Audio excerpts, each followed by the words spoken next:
Fundación Caja Rural de Aragón ha inaugurado la muestra El ojo atónito del artista aragonés Ignacio Mayayo. Compuesta por 37 obras, ya puede disfrutarse en la Sala Caja Rural de Aragón de la calle 4 de Agosto.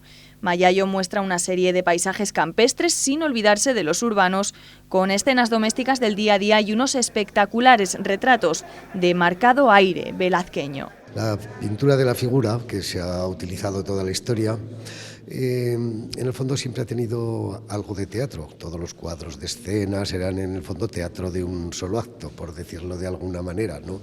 Tenía que ser imagen representativa, entonces he hecho algo así con unos temas sobre el teatro y con retratos también o cuadros sobre personas cotidianos. Desde su primera exposición individual hace ya 45 años, en la que rebosaba una clara influencia surrealista, su obra plástica ha evolucionado centrándose en el dibujo y la obra gráfica, utilizando el óleo sobre lienzo como técnica principal.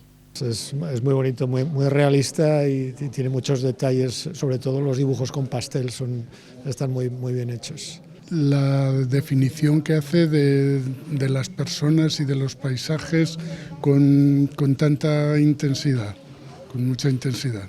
Me gusta mucho la luz y también el paisaje y sobre todo bueno lo que son paisajes que son de aquí de Aragón.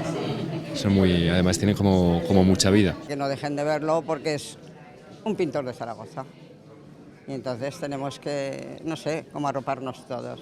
La obra podrá disfrutarse hasta el 3 de abril, de lunes a viernes, desde las 6 a las 8 de la tarde y con acceso gratuito en la Sala Caja Rural de Aragón de la calle 4 de Agosto.